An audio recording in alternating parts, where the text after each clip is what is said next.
I'll do is I'll just share a few key points that I think might be that I've enjoyed sharing with you and the audience. See if I can do this maybe 5 minutes. So I've been doing one of the things that I've been offering. I guess I should say a bit more about myself for those who don't know me.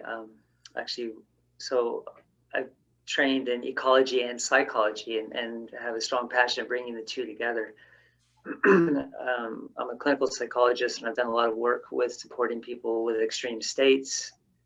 Call it psychosis, spiritual emergency, existential crisis. There's lots of different names and different kinds of extreme states people experience. But and I've gone through a similar journey myself through my own extreme states. And one of the things I've learned is that part of that process of going through such states usually involves a kind of emergence process when it's complete as things get in life, of a kind of breaking down of an old way of being that's no longer sustainable, and then a reemergence into a more sustainable way of being.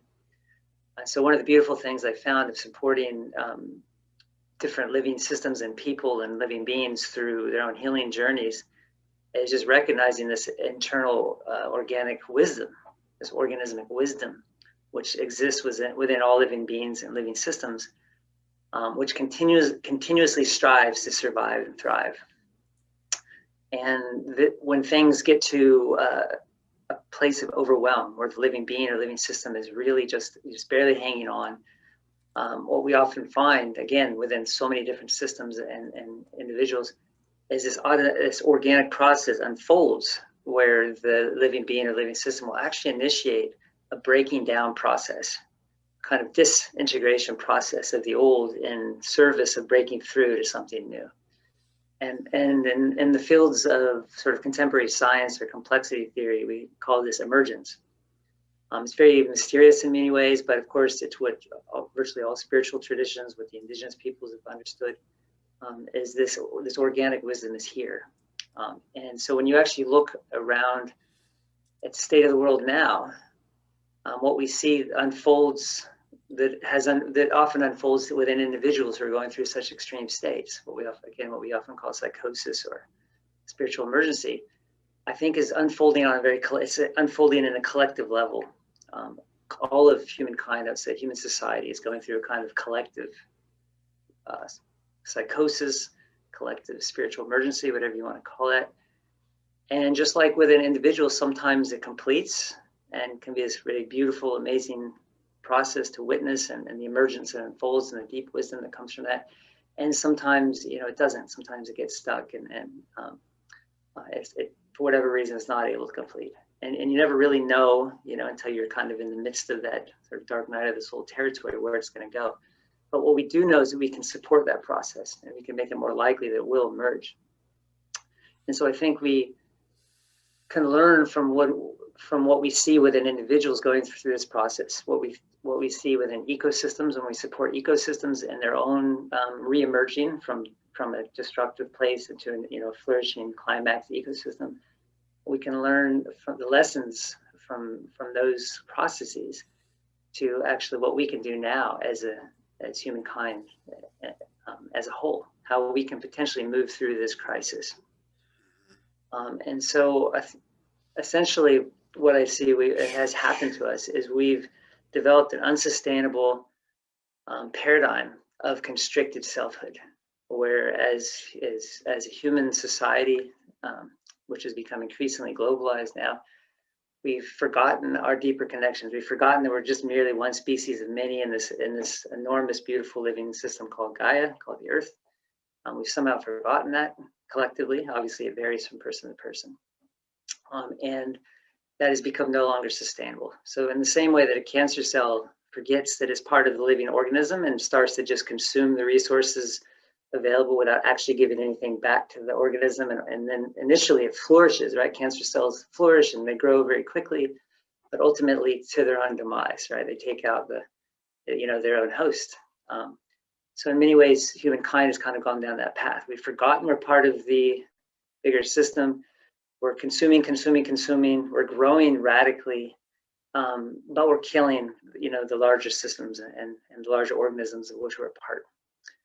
And so what we have to do is transition, phase shift from a great forgetting to a great remembering. Ultimately is where we're at. And you can see this happening in many individual cases, many individual people having these profound awakening experiences, their own personal crises unfolding into awakening and remembering these deeper connections. And I think ultimately, as a species, we're at a state now where this has to happen on a much larger scale. So how do we actually support that? So I think the first thing is actually recognizing where we're at. We have come to this great forgetting, into this extraordinarily constricted experience of self, which is actually an illusion. And we need to do the best we can to support our own personal journeys and support each other, and coming out of that constricted selfhood and expanding and remembering who we are. And there's so many different ways we can do that, but ultimately it's hard work. And a big part of the strategies for that is doing our own personal work, which would involve things like inner connection with self, like recognizing that our own essential self is a conduit. Essentially, we are part of the earth in the same way that in an apple tree, you might use the word apple like a verb. So an apple tree, apples, it produces apples. The earth peoples, right? We're merely manifestations of the earth. And remembering, actually doing the deep work to remembering that our own essential self is actually the earth. And as we do the deep dive into our own essential being, we actually connect to the essence of who we really are, which is the earth, the sky, the universe, and just a member of this amazing community.